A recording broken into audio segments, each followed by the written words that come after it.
Good morning and welcome. I'm Al Vanderberg, Ottawa County Administrator, and this is the inaugural edition of Issues and Impact, a cable television show dedicated to bringing popular personalities from West Michigan and the state as a whole in to talk about the issues that impact our local governments in the region and also our citizens as well. It's my pleasure for this first show to have with us a good friend and our congressman representing this area, Bill Huizenga. Bill, good morning and welcome. Al, thanks. And thank you for being here this morning. My pleasure. Bill, of course, represented a good portion of Ottawa County very ably in the state legislature, and we got to work together quite a bit back then. And he has, of course, made the huge transition to Washington, D.C. And I thought it might be interesting for viewers to learn about that, a typical day in the life of a congressman from your perspective. Yeah, well, one, there is no typical day. That's probably the most interesting part of it, because I do like it to be different. I love to learn, and my favorite author back from when I was a kid was Louis L'Amour. He wrote all those Westerns, but he also wrote his biography, which was called Education of a Wandering Man. He never had a really formal education, but he realized very early on that he needed to be a lifelong learner, and that's something I try to do in my own life. But as far as a typical day, it's sort of two places that I live, and the two typical days that I have, one in Washington and one here back in Michigan. I'll run through Washington maybe quickly, and then sort of hit on the district as well. So typically in Washington, when I get there, 3 weeks of the month we are in Washington. The fourth week is a district work week back here in Michigan.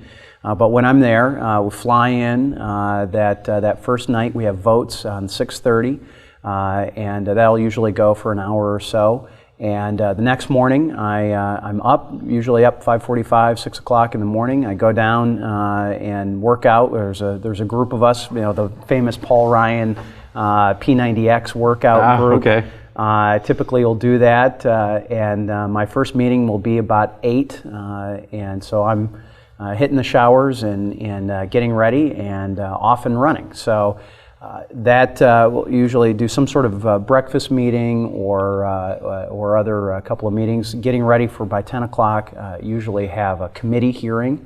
I'm on the Financial Services Committee. It's been an active committee. It's one of the 4 considered A committees, along with Appropriations, Ways and Means, Energy and Commerce, and then Financial Services. That will go usually at least till noon, if not 1 or 2 o'clock in the afternoon. And we had the benefit to sit in on one of those when we visited Washington in March. You did. That was interesting. Yeah. And there's a lot of people that come in. It's Ben Bernanke. It'll be Jack Lew, who's the Secretary of the Treasury. It'll be the head of the various housing agencies, the head of the SEC. All of the regulatory agencies dealing with anything financial, banks, credit unions, insurance companies. Wall Street, obviously, and a number of others. Usually we jam in some sort of lunch meeting in there, and I don't eat usually without some sort of meeting attached to it. You got to figure out ways to maximize your time as well. Somewhere in there we fit in half an hour of fundraising. That's always part of what we need to do. We have to do that off-site, so I have to physically leave the office and the campus, and fortunately we have the NRCC, which is literally just a block away, so we get some of those phone calls done. And we have, throughout the day, usually we'll have 2 vote series, one right after lunch, and then one a little later on in the day, maybe 4 or 5 o'clock. That could go 5 o'clock till 7, or maybe a little earlier. Usually hit a reception, as you point out. The NACO, or National Association of Counties, might come in, or somebody else might be there. We stop by and do a reception. Then I typically will have some sort of dinner meeting, and get back to the office somewhere 9:30, 10 o'clock at night. I'll do an hour or so of work at my desk, reviewing memos, signing letters, doing those kinds of things.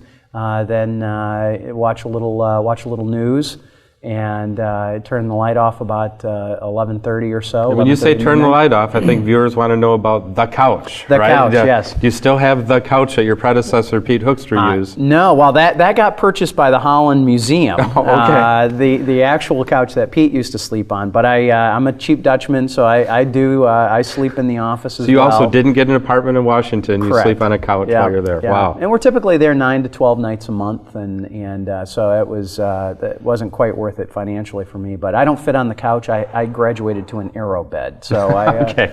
But it works out really, really well. As I start my day pretty early, and I work till late in the evening, and what I almost have to do is sort of compartmentalize my life. When I'm in Washington, it's full bore, pedal to the metal, get the stuff done that has to get done in Washington, and then I come home. And home gets a little more complicated because you got more balancing that I have to do. Obviously, being a dad to 5 kids and having a wonderful wife, I try to maintain my balance in my personal life as well as work life.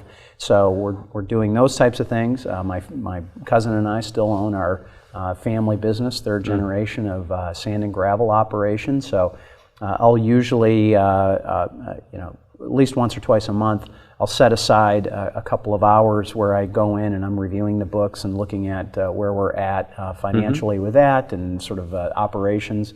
But what the rest of the time looks like is I'm traveling the district, and it goes now. It used to be from Saugatuck all the way up to Frankfort along the lake shore. Now it's shrunk a little bit geographically, got a little bigger population-wise. But we're Holland up to Ludington, and then we take in Walker, Wyoming, Granville, and Kentwood, all in Kent County as well. So it was about 175,000 new people. And we were up in Ludington yesterday, for example. Met with the Farm Bureau in Oceana County and met with some asparagus growers. Then went to an apple packing operation and met with them. After that, went to a manufacturer to have some discussions with what's happening there. Had lunch, a lunch meeting, of course, with some additional manufacturers, and then hit the newspaper, and then had a political event last evening in Ottawa County. So that's pretty typical. We leave early. I usually leave my house 6:30, 7 o'clock in the morning, and try to get home for dinner 2 nights a week when I'm here. It doesn't always quite work that way, but Natalie and the kids are also fully integrated in. It is like running a small family business. So wow. Last night the kids were along and at the picnic, and so we're all in as a family. All right. So, and maybe just the geographic boundaries of your district. I know the Lake Michigan boundary, but how about north, south, and east? Yep, so it's all of Ottawa County, Muskegon County, Oceana County, half of Mason County, so up to Ludington, a little north of Ludington, Hamlin Lake area. Then we also have Lake County, all of Lake County, all of Newaygo County, and then the Walker, Wyoming, Granville, Kentwood portion of Kent County. Okay, great. Well, we have a few questions, and we'll jump right into those. Yeah, there's not much going on in Washington. Yeah, I know. Right now, wow, it's crazy. But it's one of the issues that's near and dear to local government at this time, throughout the nation, but also certainly throughout your district as well, is the potential elimination or reduction of the tax-exempt status on municipal bonds. I know that just for public utility development in Ottawa County, from 1961 through 2013, there were 122 issues and about 48 refunding issues. Those refunding issues alone saved over $10 million in interest, mainly for township residents who pay interest on those bonds to develop water and sewer systems. And we had noted that at least at this time, you're not currently listed as a sponsor of the Terry Neal House Resolution 112, which would actually support the tax-exempt municipal bonds that President Obama has proposed curtailing or eliminating. Just wondered, what's your position on that? Where do you see that issue going? El, you're a great lobbyist. That's he's got a message and he's going to drive on it, which is good. Which is great, and that's what it's all about. I've not signed on to many or any of the specific tax issues because we know we're trying to get into a tax reform discussion.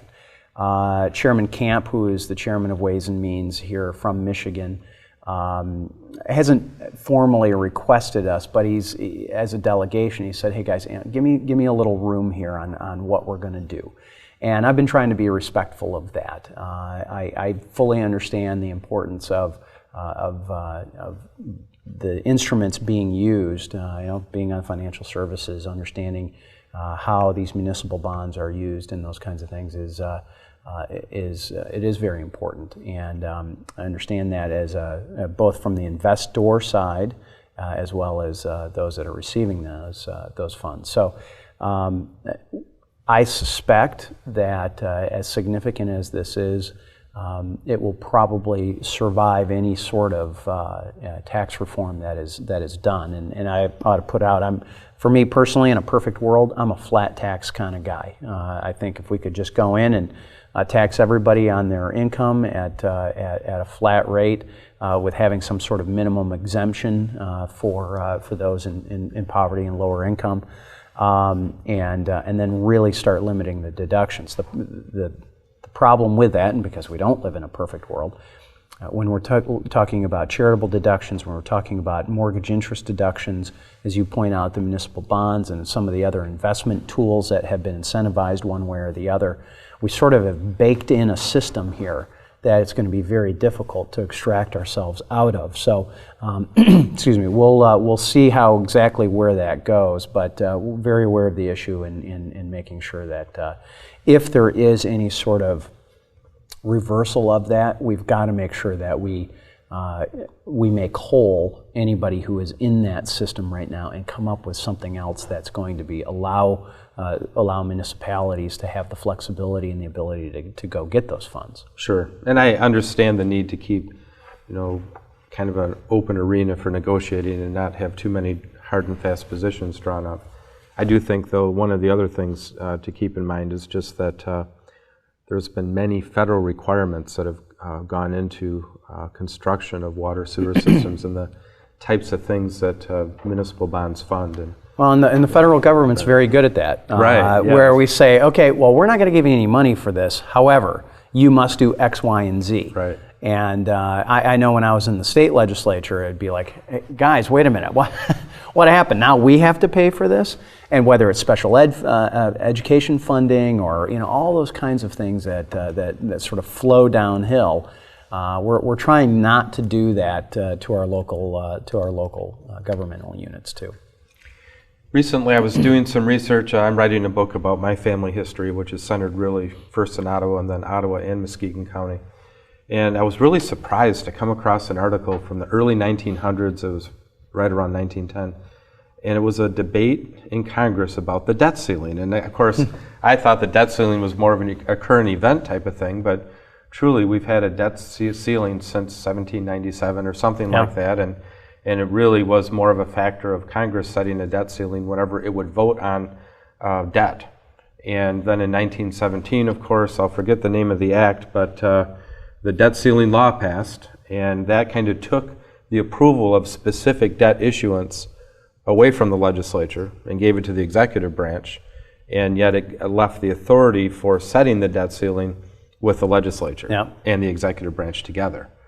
And I guess where do you see the issue of the debt ceiling going? I know there's more pressure to increase it, and and how does the fiscal cliff relate to that, and how do you plan to work to avoid all that?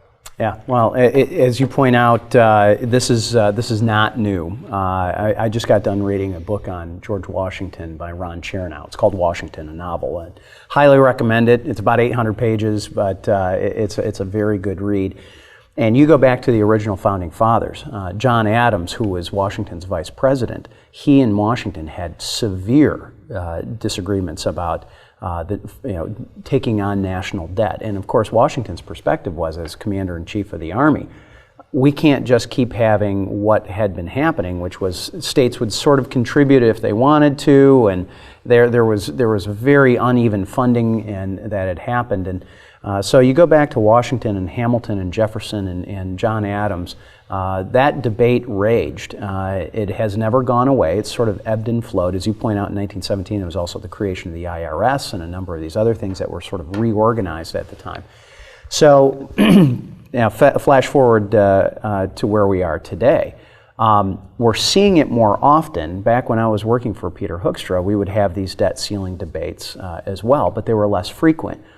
The reason why we're having it more frequently is for 4 years running, we were at $1 trillion plus deficits. Sure, right. All right, that's a burn rate that we had never ever seen in government before. Sure. And so that it has forced the issue to the forefront, and I think really in the psyche of America, and certainly those of us that are policymakers, in a way that it really hasn't been before. It's now almost a constant thing that we're dealing with. I do not believe it's a good thing to shut down the government. That is bad on a lot of different levels. Yet we can't continue to spend and go down this path that we're going down. And some will point out that our deficit is potentially half of what it had been a couple of years ago. Well, okay, we were at 1.3 or 1.4 trillion dollars, and we're going to be at $700 billion. That's still a lot of money, and that's a burn rate that's not progress, acceptable. but we need a lot more progress. Yeah, and part of the reason why we had the progress was the changing of the tax law last year, at the end of last year, when we saw some of the lower tax rates expire. That forced a lot of small business owners into making decisions about selling or not selling, and taking those capital gains at a reduced rate as income, as personal income. And so we saw a big bump in revenues in the first quarter of this past year because of that.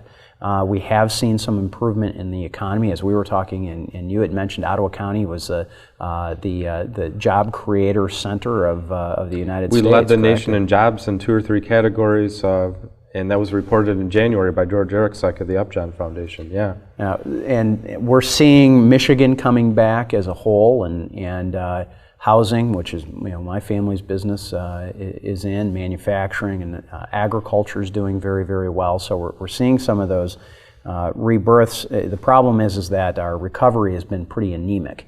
We're at about.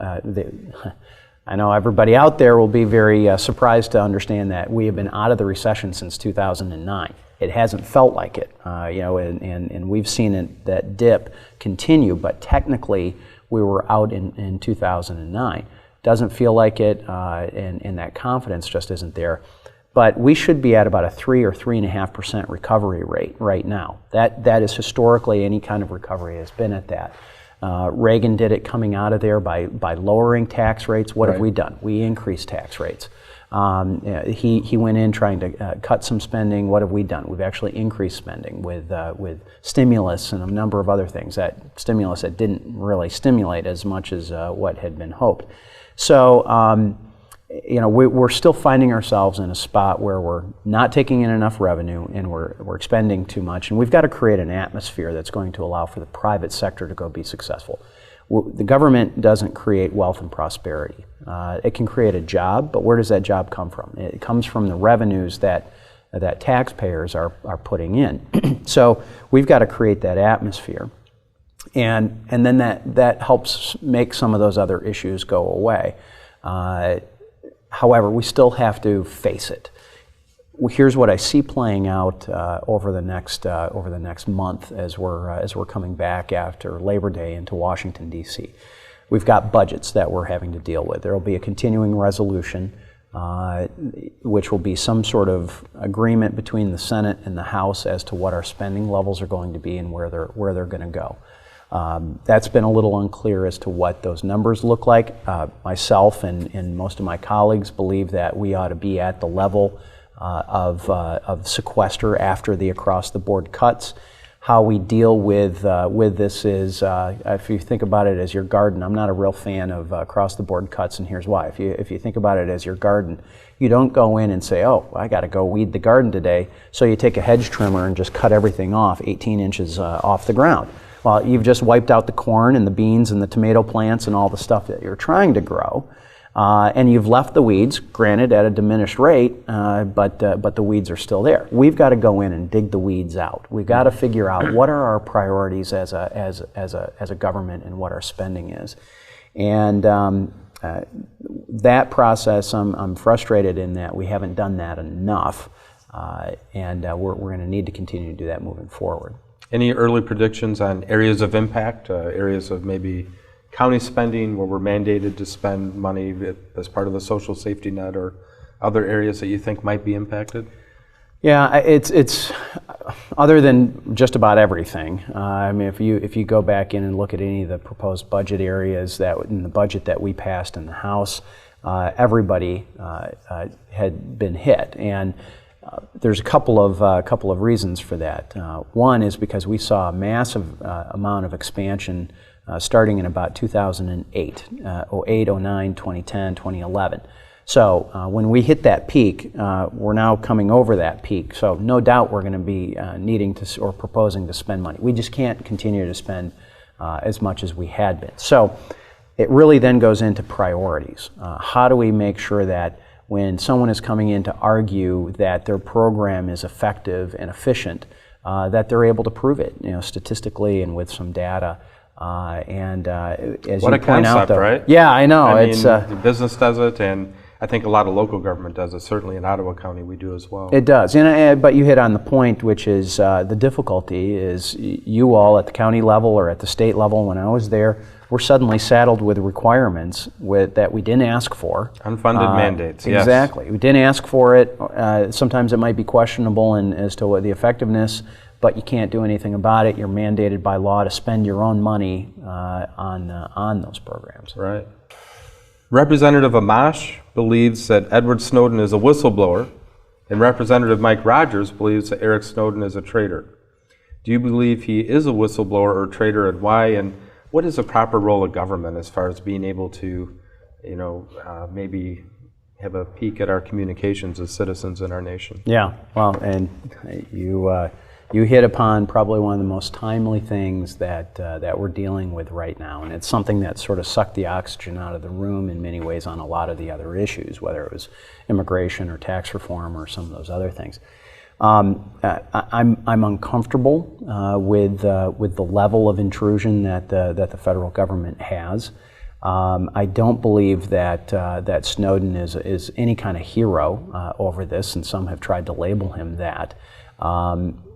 There are plenty of other avenues he could have and should have taken instead of going to a foreign press agency to have this conversation. And I was literally the day after this broke, I was in New York as part of a trip on my financial services committee, and I was on Jansen and Company, Chris Jansen, and on MSNBC, and I said that. I said, he had some other avenues. She said, like what? And I said, look at any cable show that there is out there. There's a myriad of congressmen and women that are out there questioning the role of government, the function of government.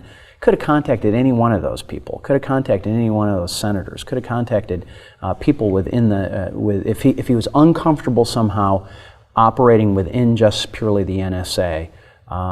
There's a number of people he could have gone and contacted, rather than almost seemingly out of spite or what other motives we don't know. I mean, he spent time in China, is now obviously having asylum in Russia. These are not countries that are necessarily favorable to our programs and our sort of world political scene. So I think he could have taken a very, very different route.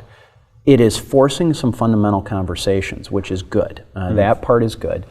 And it ultimately hinges on a 1974 court case called Smith versus Maryland, which was a case where the Supreme Court ruled that someone who is using a telephone does not have a reasonable expectation to the privacy of that use of the telephone. The content, yes, but not the fact that they were using it. And it's basically, it goes back to the old days of someone pick up the phone and somebody at the switchboard operator would take the call and plug it in. They knew that they were calling Aunt Mabel, right? And that was now public information.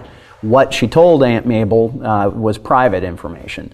And they've taken that and expanded it into a new universe that Nobody had ever thought about this in 1974. There was no internet, there was no tweeting, there was no iCloud, there was no cell phones, fax machines, anything. Yeah. any of that. And technology has really forced us into having some of these fundamental conversations. And do I believe that the government has done anything illegal? No. Based on what I know right now, do I believe that the court case that they're resting it on might need review? Yeah, I really do. That is, I think, going to continue to be a fundamental conversation that we have. What's the scope and size of government? I'm curious as to how you view your presence in Washington. We have the libertarian folks, we have the ultra-liberal folks, and you are a conservative. Yeah. It appears from the outside looking in like you're trying to build bridges in the middle, trying to be impactful and not simply, operate through dogma and fight all the time. How do you view your role in working with your partners across the aisle? Yeah, that's a great question, and sort of something that I pride myself in. I'm a social fiscal conservative. I make no bones about it. That's who I am. As you can imagine, even in our own families, we don't always agree, right? That's what makes America great. But my reputation when I was in Lansing, and I think the reputation that I'm gaining in Washington as well, is someone who doesn't violate their core principles, but who is looking for solutions. How do we figure this out? And I'm not afraid of putting myself in somebody else's shoes and walking that mile. I want to understand where they're coming from. I think that's good. I think that's healthy. Now, the thing I ask in return is maybe you come and understand where I'm coming from as well. And if we can have that dialogue, that is so much better than just sitting there screaming at each other. And look, most of these cable shows are more about ratings. They're more about people screaming at each other. That's where the blood and guts are. Right. That's where the ratings come from. Your Charlie Rose format here wouldn't fly in most of these operations because you can't take the time to get in depth. But if we don't have a dialogue and if we don't have a relationship, how are we supposed to figure out whether we agree on 5% or 15% or 50%? And I think sometimes we get surprised when we go, really? You think that too? That we need more of that as we're trying to figure out these tough issues. Yeah, a lot of people look back at the times our nation and state had more of a well-defined middle and a willingness to. Politics still is the art of compromise, and a value we even learn as school children is ultimately to stay within our values, but you have to be able to trade here and there to get things done. And I think that art is being lost, in the. Well, there's an element politically in America right now on both the right and the left that want to be angry, and there's a lot to be angry about. Frankly, there's a lot of frustration that people have, and I get that. But at the end of the day, walking in and saying, my answer is no, it doesn't matter what your question is, doesn't ultimately resolve some of these issues. Well, it's hard to believe a half hour's gone so fast. Amazing. This is the first edition of Issues and Impact. We'll be back next month with our second show, and certainly there could be some tinkering with format and all that kind of thing as we see how to make this work over time. But well, congratulations on doing this. Well, thank you, and thank you very much for being here and for your service in Washington. It's very much appreciated. Thanks, Al, and keep the county running. That's my home county. Absolutely. So keep the county running well. Ottawa County is a shining star, and we plan to keep polishing it. So all right. Thank you. Thanks.